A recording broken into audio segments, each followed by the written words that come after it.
L'été arrive à grands pas, les étudiants vont vouloir travailler ou poursuivre leur travail qu'ils ont eu pendant l'hiver pour se ramasser de l'argent pour finir de payer leurs études. Alors, comment on gère justement le salaire d'un emploi d'été? C'est ce qu'on parle à la chronique de la CEF.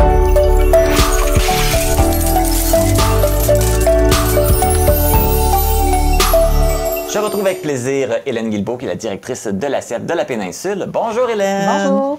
Donc aujourd'hui, on parle des emplois d'été, parce que c'est important pour les élèves, les étudiants. Oui.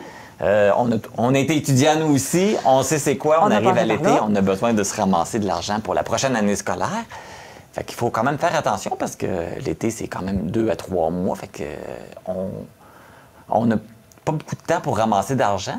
Fait que c'est important de bien la placer, bien agir avec l'argent qu'on ramasse pendant l'été. Tout à fait. Puis dans le fond, quand on travaille, bien, c'est sûr, on a tendance à vouloir se gâter, à vouloir se payer des petits luxes que peut-être on ne fait pas quand on a moins de sous, hein, c'est bien normal. Sauf que nous, on recommande aux gens, là, les étudiants, entre autres, là, qui sont sur le marché du travail, de pouvoir économiser 50 % de leur paye. Parce qu'on s'entend, lorsqu'on est étudiant, souvent on habite à la maison. Hein? Souvent on habite chez papa, maman, tant mieux. Si mais c'est ceux qui ne le sont pas, oui, il y a des dépenses supplémentaires. Exactement. Mais tant qu'on est à la maison, bien, justement, on se met des sous de côté pour justement prévoir ça dans le futur. Donc, ultimement, quand on réside à la maison, chez papa, maman, nos proches, bien, on s'assure de pouvoir conserver au moins 50 % de notre paye de côté pour justement préparer le moment que là, on va être peut-être plus autonome, hein, qu'on va être en appartement et qu'on va devoir payer notre compte d'hydro, notre compte de téléphone, notre farine, le papier de toilette. Puis, tu sais, toutes des choses très plates à payer dans la vie, on s'entend. Mais qui sont nécessaires. Qui sont nécessaires parce que on s'entend, pas d'hydro, ça peut être froid à un moment donné. Donc, c'est ça, fait qu'il faut vraiment là, prévoir cette habitude-là d'épargne. Donc, ça fait en sorte que si déjà on obtient notre paye, exemple de 500 $, bien, on le sait, il y a 250 $ qui s'en va de côté. Hein? Parce qu'on s'entend, lorsqu'on est étudiant, on paye peu ou pas d'impôts. Hein? Donc, ça va très bien. On fait juste payer les charges nécessaires, bon, de la Régie des rentes, de l'assurance emploi, etc., etc. Mais le reste, on ne paye pas ça. Par contre, lorsqu'on a 18 ans, le même salaire qu'on faisait à 17 ans et demi ne sera pas le même à 18 ans. Parce que là, on va vraiment se mettre à payer de l'impôt fédéral et provincial. Donc là, effectivement, c'est un petit peu plus moche, un petit peu plus plate, parce que pour le même travail qu'on faisait, on est moins rémunéré au net. Mais il faut savoir qu'on contribue à la société et qu'en bout de ligne, lorsqu'on est étudiant et qu'on fait un faible revenu, bien, tout cet impôt-là qu'on va avoir payé va nous être redonné dans un retour d'impôt lorsqu'on va faire nos rapports d'impôt. Hein? Mais pas avant. Il faut quand même prévoir que pendant cette période-là, on n'a pas cet argent-là. Exactement. Donc, lorsqu'on fait nos rapports d'impôt au 30 avril, bien là, à ce moment-là, nous avons notre retour d'impôt qui peut être quand même très intéressant. Mais là, c'est intéressant de ne pas le flamber. Hein? De ne pas le dépenser, peut-être le placer. Donc, on a différentes options qui sont disponibles pour les jeunes, entre autres, là, qui peuvent être très, très, très pertinentes, si ce n'est pas le cas, et que les jeunes n'ont pas de REA, donc de régime enregistré d'épargne études, bien, ça pourrait être intéressant de peut-être déjà s'ouvrir un compte REA pour pouvoir mettre nos sous qu'on gagne et les mettre à l'intérieur. Il faut savoir que si, exemple, on cotise 2 500 $ de REA dans l'année, bien, le gouvernement, il vient en donner en plus. C'est quand même intéressant. Là. Bien, oui. Tu sais, il vient nous en donner un beau 600 $.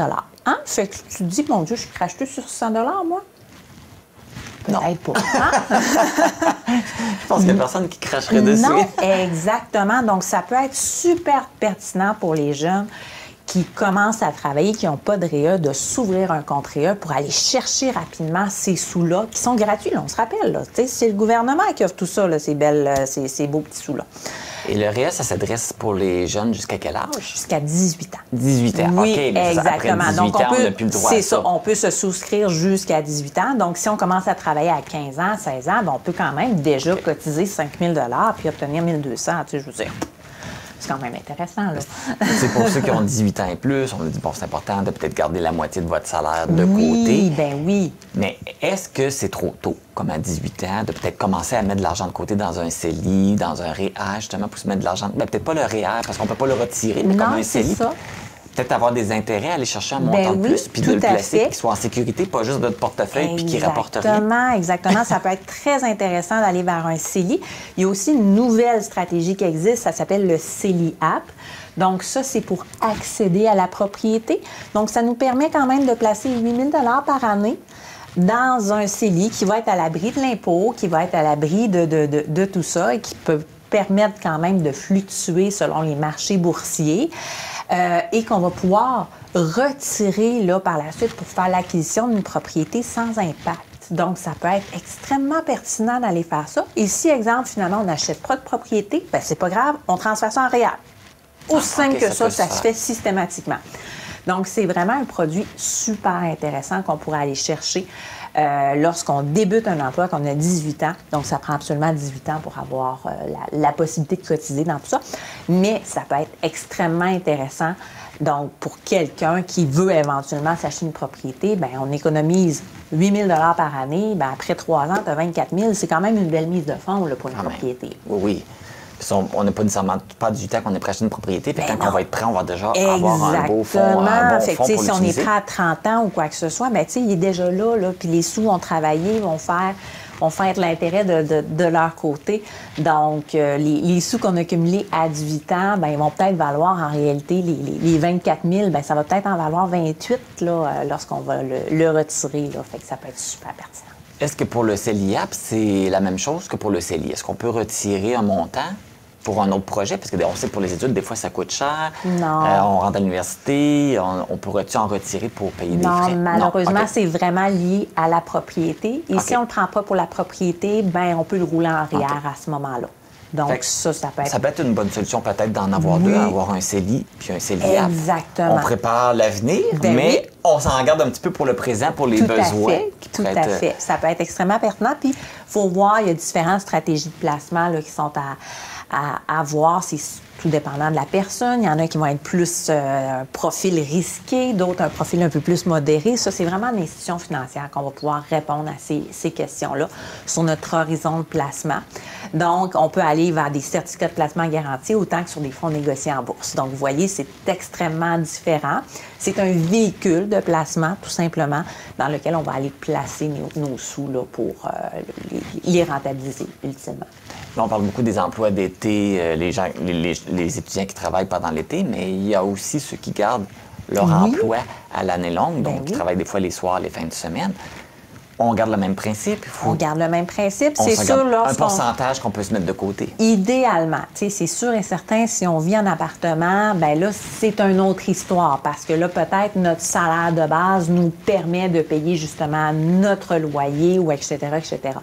Mais si on a travaillé suffisamment durant l'été, théoriquement, on devrait s'être quand même placé un bon magot de côté pour nous permettre justement d'arriver à payer là, nos petites dépenses.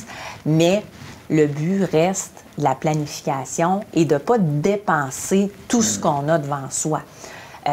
Parce que, mon Dieu, j'ai vu des histoires d'horreur de jeunes qui avaient travaillé, qui avaient gagné quand même 15 000 $ durant l'été, puis se sont dit « Ah oui, je vais aller placer ça dans des fonds, dans de la crypto. » Et du jour au lendemain, ça a tout été perdu.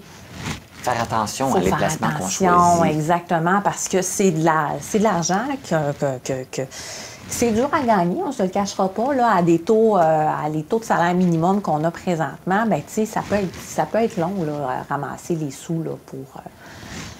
Il ne faut pas les risquer, là, inutilement. Donc, quand on travaille à temps partiel pendant l'année, est-ce qu'on garde le même principe? On essaie de garder 50 Idéalement, si on peut se le permettre. Si mais c'est sûr et certain, si on n'a pas réussi à accumuler assez durant l'été parce qu'on a fait des petites dépenses folles, bien là, à ce moment-là, il faut peut-être falloir augmenter. Là.